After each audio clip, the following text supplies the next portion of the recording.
Hi ಎಲ್ರಿಗೂ good morning. ಇವತ್ತು ನಾನು ನಿಮ್ಗೆ ಗೊತ್ತಿರೋ ಹಾಗೆ ದಿನ ಓಟ್ಸ್ ತಿಂತೀನಿ. ಸೊ ಓಟ್ಸ್ಗೆ ಸೀಸ್ನಲ್ ಫ್ರೂಟ್ ನಾ ಹೇಳ್ದಿರೋ ಹಾಗೆ ಸೊ ಮ್ಯಾಂಗೋ ಹಾಕಿದ್ದೀನಿ, ಅದ್ರ ಜೊತೆ ಪಂಪ್ಕಿನ್ ಸೀಡ್ಸ್ ಹಾಗೂ ಸ್ವಲ್ಪ ದ್ರಾಕ್ಷಿನ ಹಾಕಿದ್ದೀನಿ.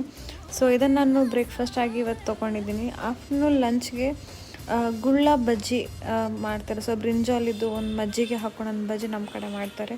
ಸೊ ಅದು ಸೂಪರಾಗಿರುತ್ತೆ ರೈಸ್ಗೆ. ಸೊ ಅದನ್ನು ತೊಗೊಂಡಿದ್ದೀನಿ. ಅದ್ರ ಜೊತೆ ಆಲೂ ಪರಾಟ ಮಾಡ್ಕೊಂಡಿದ್ದೀನಿ. ಸೊ ಒಂದು ಆಲೂ ಪರಾಟ ಹಾಗೂ ನೀವೆಲ್ಲರೂ ಕೇಳ್ದಿರೋ ಹಂಗೆ ಬ್ಯಾಂಗ್ಳೂರಲ್ಲಿ ತಂಬುಳಿ ಅಂತ ಒಂದು ಕಾನ್ಸೆಪ್ಟ್ ಬಂದು ತಂಬುಳಿ ಅಂಗಡಿ, ತಂಬುಳಿ ಹೋಟೆಲ್ ಅಂತ ಬಂದಿದೆಯಲ್ಲ, ಹಂಗೆ ಇದು ನಮ್ಮ ಕಡೆಯಲ್ಲಿ ಜಾಸ್ತಿ ಇದೆ. ಸೊ ತಂಬುಳಿ ಅಂಥದ್ದು ಮೆಂತೆ ತಂಬುಳಿ ತುಂಬ ತಂಪು ಜೀವಕ್ಕೆ. ಸೊ ಅದನ್ನು ಮಾಡ್ಕೊಂಡಿದ್ದೆ.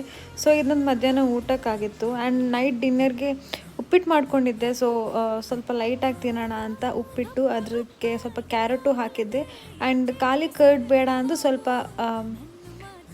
ಕುಕುಂಬರ್ನ ಗ್ರೇಟ್ ಮಾಡ್ಕೊಂಡಿದ್ದೀನಿ. ಸೊ